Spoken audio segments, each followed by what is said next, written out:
Somebody really needs to put together a compilation of unintentional porn from the Bible. There's quite a few verses, when quoted out of context, that sound like they're from a porn novel. And this episode has a few of them in it.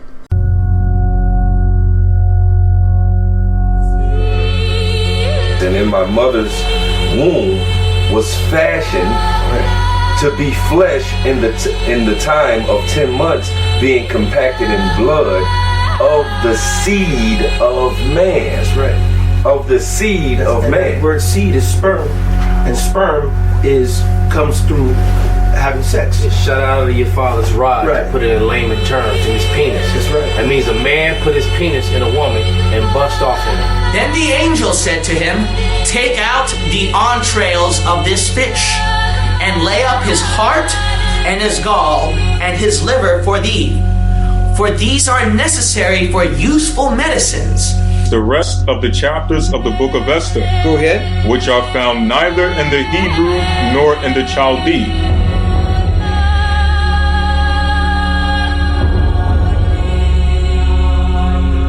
Greetings, fellow worker slaves, podcasting at 128 kilobits from the Fortress of Squalitude. This is the Atheist in the Trailer Park podcast. I'm your host, Tucker.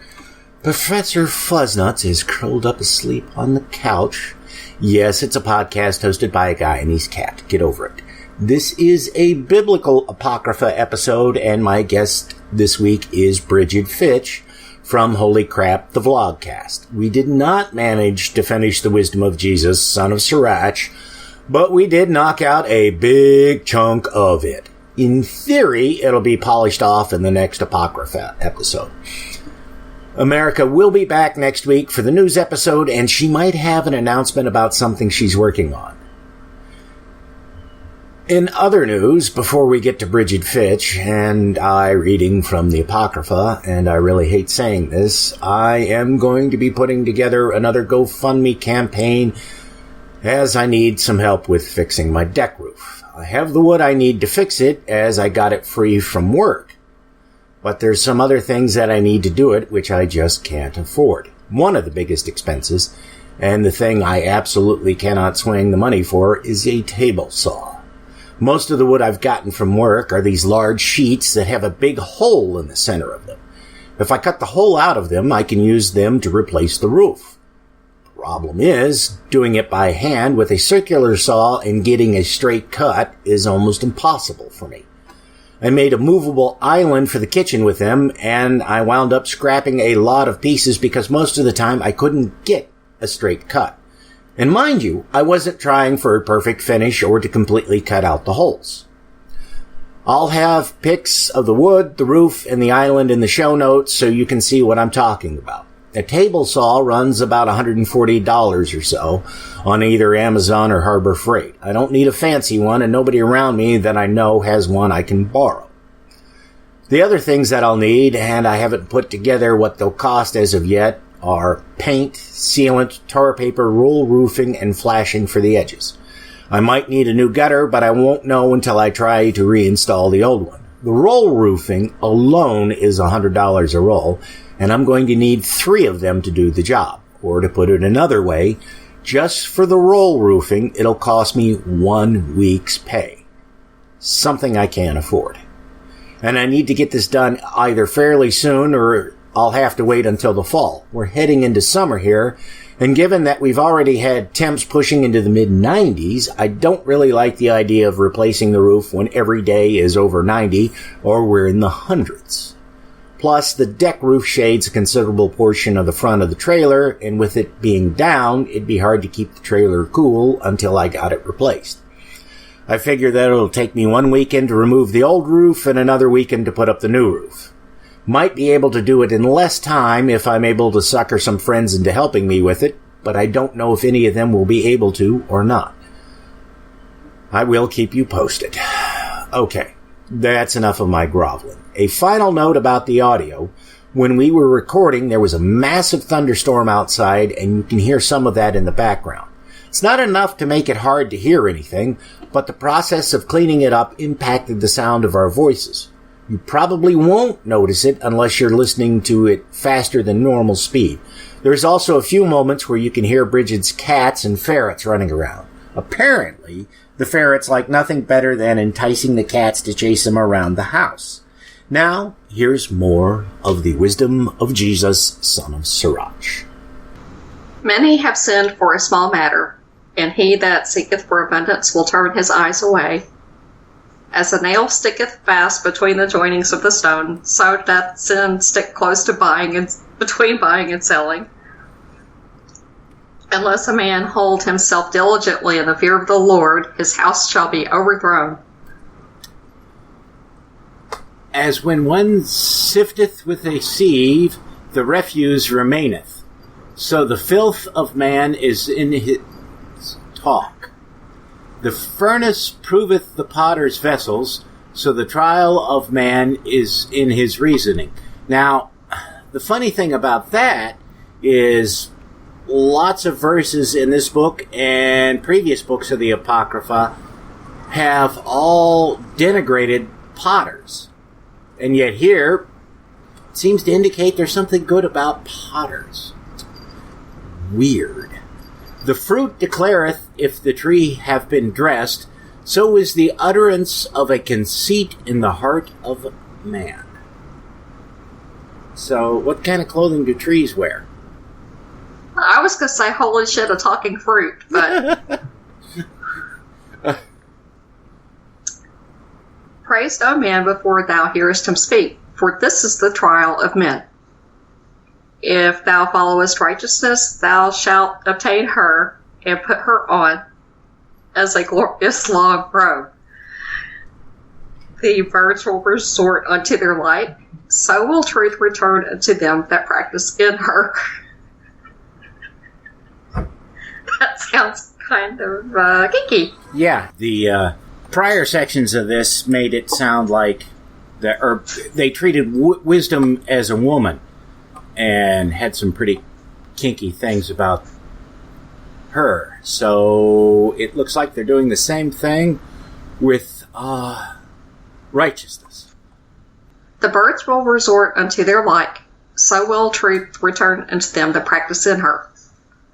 Uh-huh! Yeah, we know what they mean by practice in her. Practice makes perfect. Yep.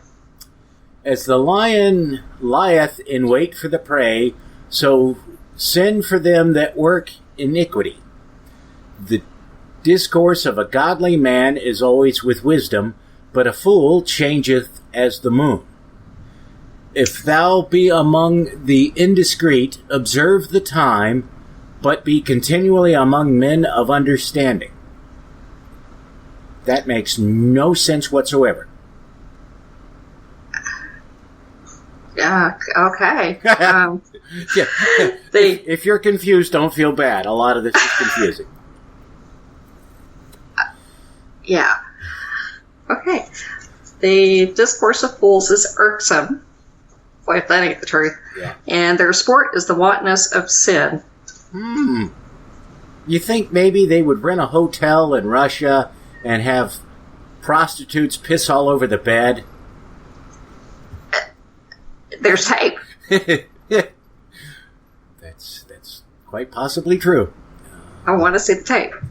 No, you don't. No. Yeah, I do. The talk of him that sweareth much maketh the hair stand upright, and the brawls make one stop his ears. Okay. The strife of the proud is bloodshedding, and their rivalings are grievous to the ear. Yeah, okay. Whoso discovereth secrets loseth his credit. Well, that's a bummer. And shall never find friend to his mind? Okay. Love thy friend, and be faithful unto him, but if thou betrayest his secrets, follow no more after him. Well, yeah, that's probably going to happen, whether you want it to or not. If you blab about your friend's secrets, he's probably not going to want to have anything to do with you. For as a man hath destroyed his enemy, so hast thou lost the love of thy neighbor. As one that letteth the bird go out of his hand, so hast thou let thy neighbor go, and shalt not get him again. Follow after him no more, for he is too far off. He is as a roe escaped out of the snare. What?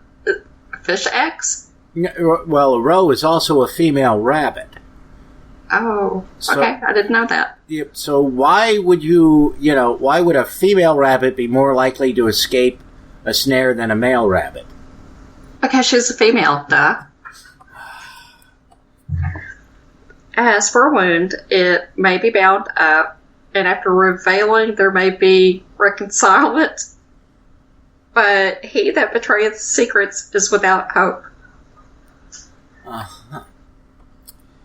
He that winketh with the eyes worketh evil, and he that knoweth him will depart from him. Huh. When thou art present, he will speak sweetly, and will admire thy words. But at the last he will writhe his mouth and slander thy sayings. Okay. I have hated many things, but nothing like him, for the Lord will hate him. Whoso casteth the stone on the high casteth it on his head, and a deceitful stroke shall make wounds. Whoso diggeth the pit shall fall therein, and he that setteth the trap shall be taken therein. Well, that really screws things up for hunters.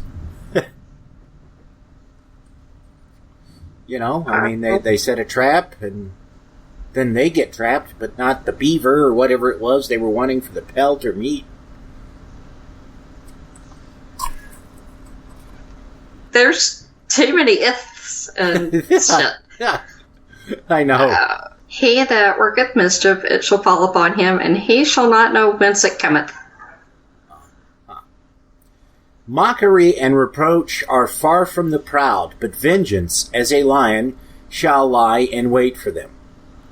They that rejoice at the fall of the righteousness shall be taken in the snare, and anguish shall consume them before they die. Malice and wrath, even these are abominations, and the sinful man shall have them both. Okay, that's just pretty freaking confusing. I'm still hung up on the winketh with the eyes. I mean, when is winking a bad thing? I thought that was very flirtatious and friendly. Well, you would think so, but, this is the Bible, and they hate everything. He that revengeth shall find vengeance from the Lord, and he will surely keep his sins in remembrance. Forgive thy neighbor the hurt that he hath done unto thee, so shall thy sins also be forgiven when thou prayest. One man beareth hatred against another, and doth he seek pardon from the Lord? Depends on the man, I guess. Yeah. He showeth no mercy to a man, which is like himself, and doth he ask forgiveness of his own sins. If he that is but flesh nourish hatred, who will entreat for pardon of his sins? Remember thy end, and let enmity cease. Remember corruption and death, and abide in the commandments. Remember the commandments, and bear no malice to thy neighbor. Remember the covenant of the highest, and wink at ignorance. Abstain from strife, and thou shalt diminish thy sins, for a furious man will kindle strife. But I thought winking was bad.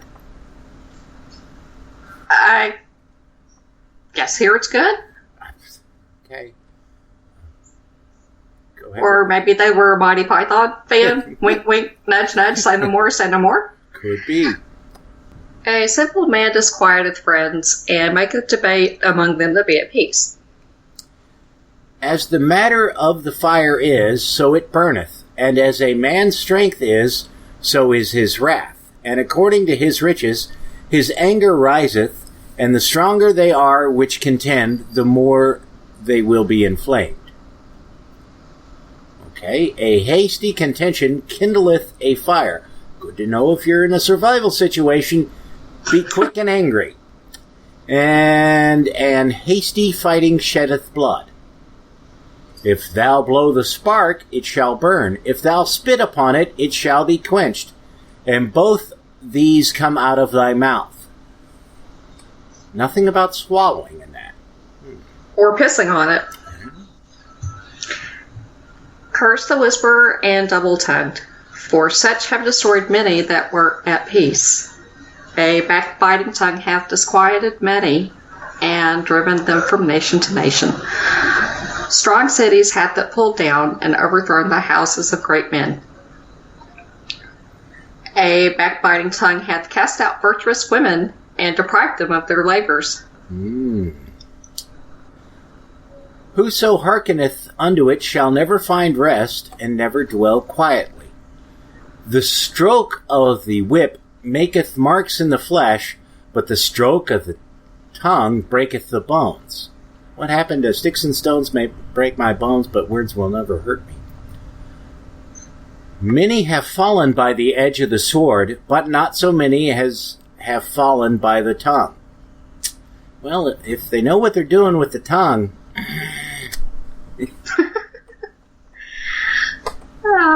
Well is he that is defended through the venom thereof, who hath not drawn the yoke thereof, nor hath been bound in her bands. For the yoke thereof is a yoke of iron, and the bands thereof are bands of brass. The death thereof is an evil death, the grave were better than it. That makes no sense. Grammar, they don't speak it. No. It shall not have rule over them that fear God, neither shall they be burned with the flame thereof. Such as forsake the Lord shall fall into it, and it shall burn them, and not be quenched. It shall be sent upon them as a lion, and devour them as a leopard. Look that thou hedge thy possession about with horns, and bind up thy silver and gold. And weigh thy words in a balance, and make a door, and bar it for thy mouth. Beware, thou slide not by it, lest thou fall before him that lieth in wait. I have no idea. Okay, you want to go for 29? Start. Okay. He that is merciful will lend unto his neighbor, and he that strengtheneth his hand keepeth the commandments. Lend to thy neighbor in time of his need, and pay thou thy neighbor again in due season. Keep thy word, and deal faithfully with him, and thou shalt always find the thing that is necessary for thee. Oh, that's actually not bad advice. Many, when a thing was lent them, reckoned it to be found, and put them to trouble that helped them. Till he hath received, he will kiss a man's hand. Okay. So this says that you'll keep kissing men's hand until they turn you into a bottom. And for his neighbor's money he will speak submissively, but when he should repay, he will prolong the time and return words of grief and complain of the time. If he prevail, he shall hardly receive the half, and he will count as if he had found it. If not, he hath deprived him of his money, and he hath gotten him an enemy without pause. He payeth him with cursings and railings, and for honor he will pay him disgrace. Many therefore have refused to lend for other men's ill dealing, fearing to be defrauded. Yet have thou patience with a man in poor estate, and delay not to shew him mercy. Help the poor for the commandment's sake, and turn him not away because of his poverty. Wow. I like that. That's an anti-Republican statement if I ever heard one. Lose thy money for thy brother and thy friend, and let it not rust under a stone to be lost. Lay up thy treasure according to the commandments of the Most High, and it shall bring thee more profit than gold. Shut up alms in thy storehouses, and it shall deliver thee from all affliction. Ah! Well, that was kind of nice, and then they had to ruin it. Because they had to say, oh yeah, just give everything to the church and you'll be fine. It shall fight for thee against thine enemies better than a mighty shield and strong spear. An honest man is surety for his neighbor, but he that is impudent will forsake him. Forget not the friendship of thy surety, for he hath given his life for thee.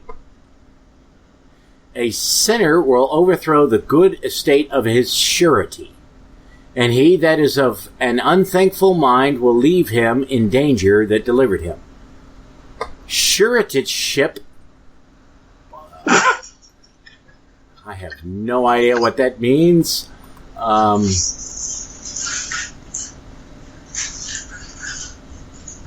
Wow. And the dictionary definitions that I pull up are hysterical because now the page doesn't. Oh, there we go.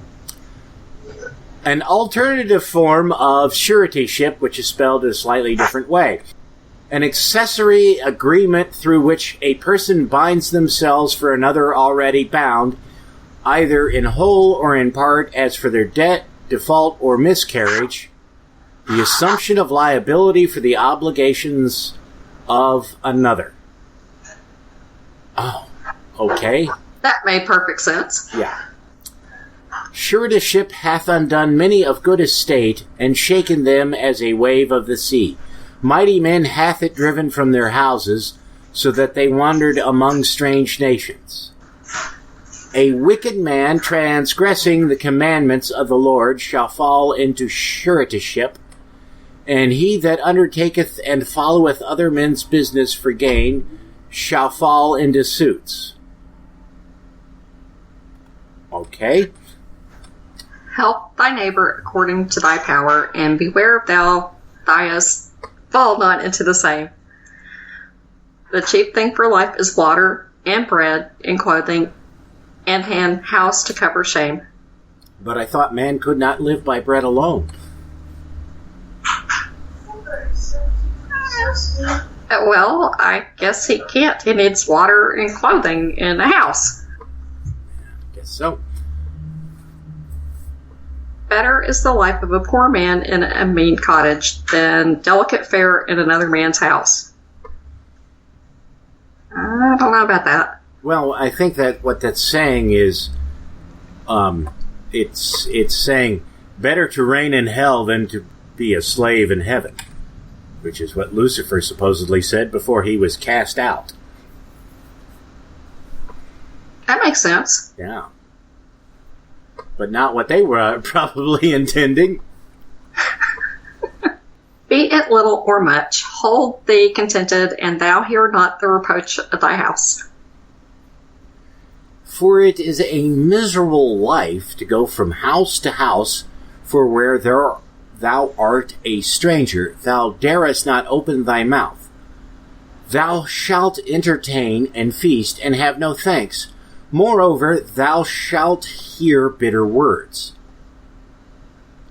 Come, thou stranger, and furnish a table, and feed me of the thou hast already. Blah. Give place, thou stranger, to an honorable man. My brother cometh to be lodged, and I have need of mine house. These things are grievous to a man of understanding, the upbraiding of house room and reproaching of the lender. That makes no sense whatsoever. He that loveth his son causeth him oft to feel the rod, that he may have joy in him at the end. Mm-hmm. He that chastiseth his son shall have joy in him, and shall rejoice of him among his acquaintance. Well, that sounds like somebody's really into bondage. He that teaches his son grieveth the enemy. So keep your kids stupid, and before his friends he shall rejoice of him. I don't know. Though his father die, yet he as though he were not dead, for he hath left one behind him that is like himself. While he lived, he saw and rejoiced in him, and when he died, he was not sorrowful. That's pretty shitty. He left behind him an avenger against his enemies, and one that shall requite kindness to his friends. He that maketh too much of his son shall bind up his wounds, and his bowels will be troubled at every cry. And horse? It should be a horse. English, do you people not speak this? And horse not broken becometh headstrong, and a child left to himself will be willful. Cocker thy child. Well, I guess we could call that the Eli Bosnick story. And he shall make thee afraid. Play with him, and he shall bring thee to heaviness. Phrasing! Laugh not with him, lest thou have sorrow with him, unless thou gnash thy teeth in the end. So don't have a good time with your kids. Don't enjoy anything about them, because otherwise you might get sad. Give him no liberty in his youth, and wink not at his follies. Bow down his neck while he is young, and beat him on the sides while he is a child, lest he wax stubborn, and be disobedient unto thee, and so bring sorrow to thine heart. Chastise thy son, and hold him to labor, lest his lewd behavior be an offense unto thee. So beat the shit out of your kids. Yeah. Better is the poor, being sound and strong of constitution, than a rich man that is afflicted in his body. Health and good estate of body are above all gold, and a strong body above infinite wealth. Yeah, okay. There is no riches above a sound body, and no joy above the joy of the heart. Death is better than a bitter life or continual sickness. Okay. Yeah, I can go on that. Yeah. Delicates poured upon a mouth shut up are as messes of meat set upon a grate. What good doeth the offering unto an idol? For neither can it eat nor smell, so is he that is persecuted of the Lord. He seeth with his eyes and groaneth as a eunuch that embraceth a virgin and sigheth. Well, I know that in like the 17th century, 18th century, eunuchs were highly sought after by women because they could get their freak on and not have to worry about getting pregnant. There was one of the castrati opera singers that they were, overrun with in Italy at that time, was apparently well renowned for his abilities in the sack and had lots of girlfriends. Give not over thy mind to heaviness, and afflict not thyself in thine own counsel. The gladness of the heart is the life of man, and the joyfulness of a man prolongeth his days. Love thine own soul, self-love. I thought that was a sin. And comfort thy heart. Remove sorrow far from thee, for sorrow hath killed many, and there is no profit therein. Envy and wrath shorten the life, and carefulness bringeth age before the time. A cheerful and good heart will have a care of his meat and diet. Watching for riches consumeth the flesh, and the care thereof driveth away sleep. Watching care will not let a man slumber, as a sore disease breaketh sleep. The rich hath great labor in gathering riches together, and when he resteth, he is filled with his delicates. The poor laboreth in his poor estate, and when he leaveth off, he is still needy. Ain't that the truth, brother? Amen. He that loveth gold shall not be justified, and he that followeth corruption shall have enough thereof. Gold hath been the ruin of many, and their destruction was present. It is a stumbling block unto them that sacrifice unto it, and every fool shall be taken therewith. Blessed is the rich that is found without blemish, and hath not gone after gold. Well, if you're not gone after gold, how can you be rich? Huh? Who is he? And we will call him blessed, for wonderful things hath he done among his people. Who hath been tried thereby, and found perfect? Then let him glory. Oh, who might offend, and hath not offended? Or done evil, and hath not done it? Huh? Oh, no idea. Where are we at? Oh, yeah. His good shall be established, and the congregation shall declare his alms. If thou sit at a bountiful table, and be not greedy upon it, and say not, there is much meat on it. Remember that a wicked eye is an evil thing, and what is created more wicked than an eye? Therefore it weepeth upon every occasion. So, your eye is worse than your wiener. Apparently. Apparently so. Stretch not thine hand whithersoever it looketh, and thrust it not with him into the dish. I'm reminded of that scene in the episode, one of the Simpsons episodes, where Homer's drunk at a party and he's asking Maude to get him some nuts, and she starts to scoop some out of the bowl, and he's like, "Not those, Maude, the ones at the bottom." You know, and so she starts doing it, and then she hears him, because she's wearing a low-cut blouse, and as she bends over, he can see down her shirt. Right. Judge not thy neighbor by thyself, and be discreet in every point. Mm-hmm. Eat as it becometh a man, those things which are set before thee, and devour not, lest thou be hated. I think that was supposed to say not. Could be. Leave off first for manners' sake, and be not unsatiable, lest thou offend. When thou sittest among many, reach not thine hand out first of all. A very little is sufficient for a man well nurtured, and he fetcheth not his wind short upon his bed. So, if you eat right, you won't fart in the sheets, I guess. A sound sleep cometh of moderate eating. He riseth early, and his wits are with him.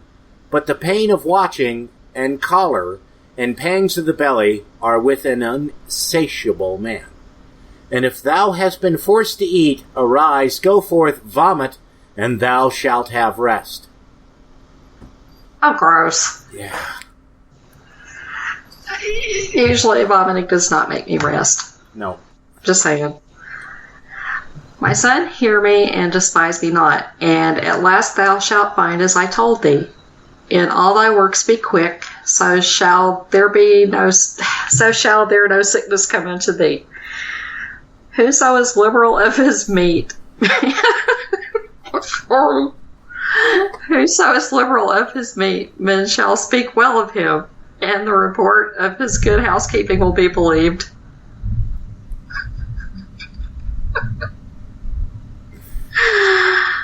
Oh, God.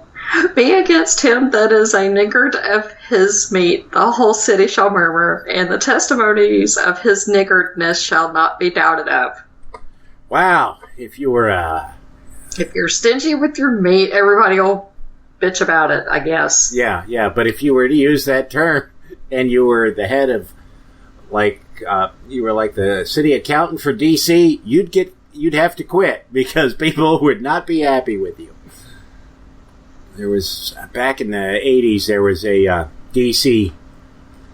comptroller who, at a press conference, somebody asked him about cutting some essential service, and his response was, "I'm not so niggardly that I don't recognize the damage that would do," something along those lines, but he used the phrase niggardly, which means stingy, and of course, most people didn't know that and were quite upset with him. Yep, I remember that. Show not thy valiantness in wine, for wine hath destroyed many. The furnace proveth the edge by dipping. What? That's not how that works. So doth wine the hearts of the proud by drunkenness. Wine is as good as life to a man. I'll drink to that, if it be drunk moderately. Well, that's no fun. What life is then to a man that is without wine? Not much of a life at all. For it was to make men glad. Or, as Ben Franklin said it, beer is proof that God loves us and wants us to be happy. Wine measurably drunk and in season bringeth gladness to the heart and cheerfulness of the mind. But wine drunken with excess maketh bitterness of the mind, with brawling and quarreling. Drunkenness increaseth the rage of a fool till he offend. It diminisheth strength and maketh wounds. Rebuke not thy neighbor at the wine, and despise him not in his mirth. Give him no despiteful words, and press not upon him with urging him to drink. Mm-hmm. So, no chance of chug, chug, chug, I guess. If thou be made the master of a feast, lift not thyself up, but be among them as one of the rest. Take diligent care for them, and so sit down. I'm guessing that's saying that if you're like, say, the President of the United States, and everybody's getting ice cream, if they get one scoop of ice cream, you get one scoop of ice cream, not two. And when thou hast done all thy office, take thy place, that thou mayest be merry with them, and receive a crown for thy well-ordering of the feast. Speak, thou that art the elder, for it becometh thee, but with sound judgment, and hinder not music. Pour not out words where there is a musician, and shew not forth wisdom out of time. A concert of music is a banquet of wine, is as a signet of carbuncle set in gold. As a signet of an emerald set in a work of gold, so is the melody of music with pleasant wine. So that's their version of don't text in the middle of a movie, jackass. Speak, young man, if there be need of thee, and yet scarcely when thou art twice asked. Let thy speech be short, comprehending much in few words. Be as one that knoweth, and yet holdeth his tongue. If thou be among great men, make not thyself equal with them, and when ancient men are in place, use not many words. Before the thunder goeth lightning, and before a shamefaced man shall go favor. Rise up betimes, and be not the last, but get thee home without delay. There take thy pastime, and do what thou wilt, but send not a proud speech. So go home and spank it if you want. But get there quickly. Yeah. And for these things bless him that made thee, and hath replenished thee with his good things. Whoso feareth the Lord will receive his discipline, and they that seek him early shall find favor. He that seeketh the law shall be filled therewith, but the hypocrite will be offended thereat. They that fear the Lord shall find judgment, and shall kindle justice as a light. A sinful man will not be reproved, but findeth an excuse according to his will. A man of counsel will be considerate, but a strange and proud man is not daunted with fear, even when of himself he hath done without counsel. Okay. Do nothing without advice, and when thou hast once done, repent not. So, even if you accidentally killed your mother, don't have any regrets about that. Go not in a way wherein thou mayest fall, and stumble not among the stones. Be not confident in a plain way. And beware of thine own children. If every good work trust thy own soul, for this is the keeping of the commandments. He that believeth in the Lord taketh heed to the commandment, and he that trusteth in him shall fare never the worse. There shall no evil happen unto him that feareth the Lord, but in temptation even again he will deliver him. A wise man hateth not the law, but he that is an hypocrite therein is as a ship in a storm. A man of understanding trusteth in the law, and the law is faithful unto him as an oracle. Prepare what to say, and so thou shalt be heard, and bind up instruction, and then make answer. The heart of the foolish is like a cartwheel, and his thoughts are like a rolling axle tree. What the fuck is an axle tree? It's an axle tree. I know. A stallion horse is a mocking friend. He neigheth under everyone that sitteth upon him. Okay. Okay, so an axle tree is apparently just an axle. Why they have to put the tree on the end of it, I don't know. Why doth one day excel another, when as all the light of every day in the year is of the sun? By the knowledge of the Lord they were distinguished, and he altered seasons and feasts. Some of them hath he made high days, and hallowed them, and some of them hath he made ordinary days. And all men are from the ground, and Adam was created of earth.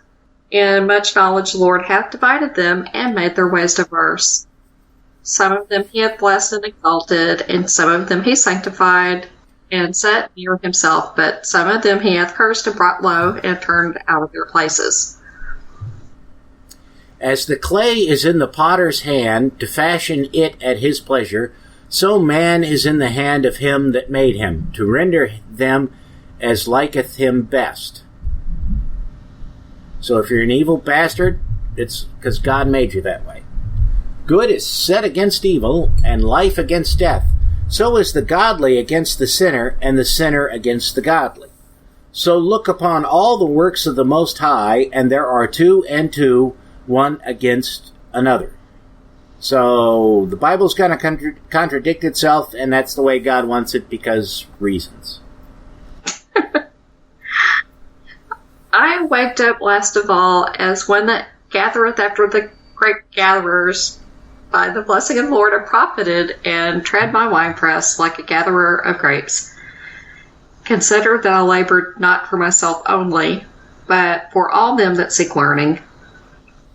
Hear me, O ye great men of the people, and hearken with your ears, ye rulers of the congregation. Mm-hmm. Give not thy son and wife, thy brother and friend, power over thee while thou livest, and give not thy goods to another. So don't be charitable, lest it repent thee, and thou entreat for the same again. As long as thou livest and hast breath in thee, give not thyself over to any. For better it is that thy children should seek to thee than that thou shouldest stand to their courtesy.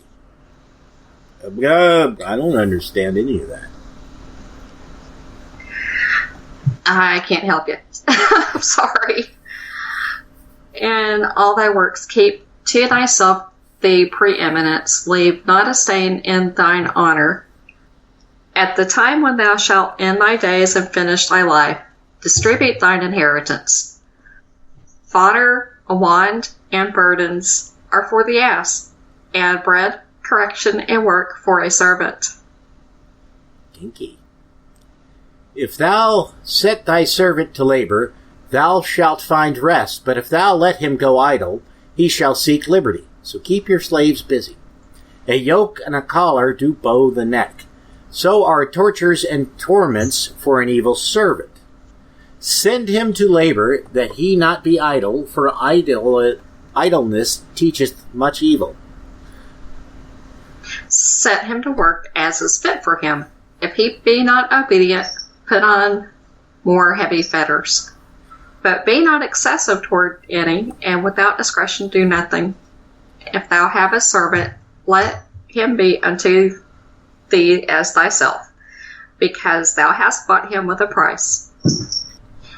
If thou have a servant, entreat him as a brother, for thou hast need of him, as of thine own soul.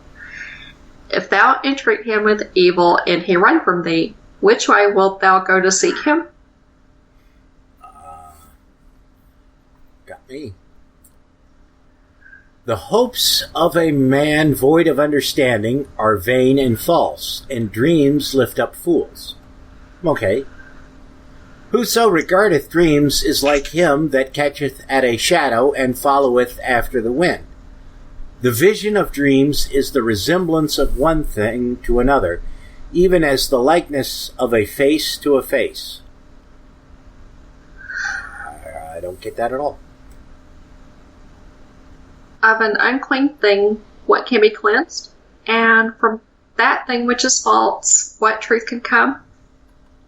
Divinations and soothsayings and dreams are vain, and the heart fancieth as a woman's heart in travail. If they be not sent from the Most High in thy visitation, set not thy heart upon them. For dreams have deceived many, and they have failed that put their trust in them.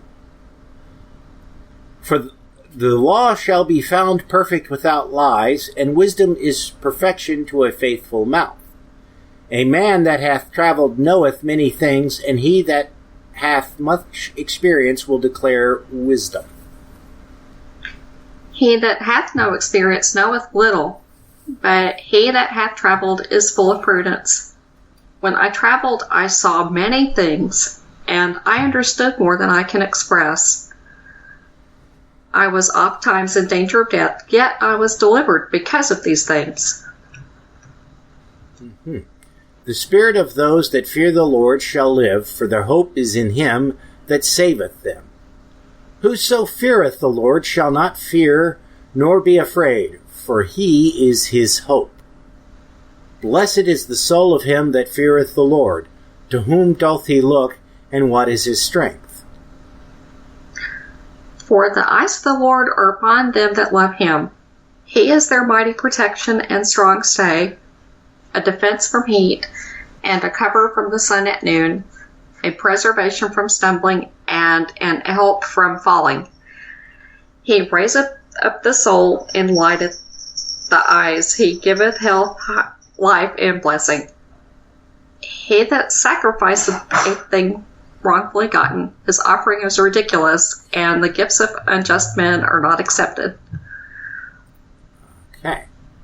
The Most High is not pleased with the offerings of the wicked, neither is he pacified for sin by the multitude of sacrifices. But I thought that was the point of sacrifices, like Jebus or the the goat that they let loose on Yom Kippur. Whoso bringeth an offering of the goods of the poor doeth as one that killeth the son before his father's eyes. Well, that's what Abraham was supposed to do with Isaac. Yeah. And that's what God did to his own son with Jebus. The bread of the needy is their life. He that defraudeth him thereof is a man of blood. He that taketh away his neighbour's living slayeth him, and he that defraudeth the labour of his hire is a bloodshedder. Sounds like Trump. Yeah. When one buildeth and another pulleth down, what profit have they then but labour? When one prayeth and another curseth, whose voice will the Lord hear? He that washeth himself after the touching of a dead body, if he touch it again, what availeth his washing? So is it with a man that fasteth for his sins, and goeth again, and doeth the same. Who will hear his prayer, or what doth his humbling profit him? Good question. He that keepeth the law bringeth offerings enough. He that taketh heed to the commandment offereth a peace offering. He that requireth a good turn offereth fine flour, and he that giveth alms sacrificeth praise. Sounds like somebody went to the Sylvester the Cat School of Elocution. Depart from wickedness is a thing pleasing to the Lord, and to forsake unrighteousness is a propitiation. Thou shalt not appear empty before the Lord. For all these things are to be done because of the commandment. The offering of the righteous maketh the altar fat, and the sweet savor thereof is before the Most High. The sacrifice of a just man is acceptable, and the memorial thereof shall never be forgotten. Give the Lord his honor with a good eye, and diminish not the first fruits of thine hands. So, offer up your knuckle children to God. In all thy gifts shew a cheerful countenance, and dedicate thy tithes with gladness. Give unto the Most High according as he hath enriched thee, and as thou hast gotten. Give with a cheerful eye. For the Lord recompenseth, and will give thee 7 times as much. Do not think to corrupt with gifts, for such he will not receive, and trust not to unrighteous sacrifices, for the Lord is judge, and with him is no respect of persons. That's kind of scary. If God doesn't respect you, then he's not going to care if you did the right things or not. He will not accept any person against a poor man, but will hear the prayer of the oppressed. Yeah, we see that in North Korea. He will not despise the supplication of the fatherless. But prior to this, it said that, if you're an illegitimate kid, you're punished for like 7 generations or some shit. Nor the widow when she poureth out her complaint. Do not the tears run down the widow's cheeks? And is not her cry against him that causeth them to fall? Okay. He that serveth the Lord shall be accepted with favor, and his prayer shall reach unto the clouds. Prayer of the humble pierceth the clouds, and till it come nigh he will not be comforted, and will not depart till the Most High shall behold to judge righteously and execute judgment. For the Lord will not be slack, neither will the mighty be patient toward them, till he have smitten in sunder the loins of the unmerciful, and repay vengeance to the heathen, till he have taken away the multitude of the proud, and broken the scepter of the unrighteous. Wow. Till he have rendered to every man according to his deeds, and to the works of men according to their devices, till he have judged the cause of his people, and made them to rejoice in his mercy. Mercy is seasonable in time of affliction, as clouds of rain in the time of drought. Okay, well, because we've crossed the hour mark, so we'll wrap that up there. Why don't you go ahead and tell everybody about your podcast?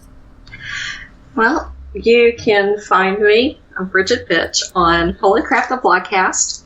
The show is on Saturday nights from 12:05 Eastern. That's like midnight 05 until 2:05. And I also have a blog at brigidfitch2112.wordpress.com. So, I take it you're a Rush fan? Yes. How'd you guess? The 2112 was a bit of a giveaway. Yeah. And how many times have you seen them? I think 11. I haven't seen anybody 11 times. I've seen Rush twice, and I think they're the only group I've seen more than once, now that I think about it. I think they're the only group I've seen more than once, too. So. Well, the second time I had free tickets, so I was like, yeah, sure, I'll go. I've never had free tickets to Rush. Yeah. Buddy of mine, he's like, I'm going to the Rush show in Atlanta. I got an extra ticket. You want to come? And I was like, sure. I saw them in 87, 88, and then the last time I saw them, I forget, it was sometime after 2000. It was like the first tour they did pyrotechnics. I don't remember which one that was. I'm more of a casual Rush fan than somebody who obsesses over them. We'll have to work on that. And I am sad that they're no longer touring because of Neil Peart's hands. Yeah. Well, last tour I went to go see them twice because of that. I knew it was their last one, so made me sad. That's it for this episode of The Atheist in the Trailer Park Podcast. You can subscribe to the show on iTunes, Stitcher, as well as just about anywhere else podcasts can be found. Many of the episodes are also on YouTube. Follow the show on Twitter. @TParkAtheist is the show's Twitter handle. It's on Facebook at facebook.com/trailerparkatheist.com. If you happen to like the podcast, please rate it on iTunes. If you'd like to support the podcast, there's a donate button on the show notes page. You can support it via Patreon at patreon.com/TNTucker. Thanks for listening. Say goodnight, Fuzz-Nuts. All I know is this violates every canon of respectable broadcasting. Damned cat.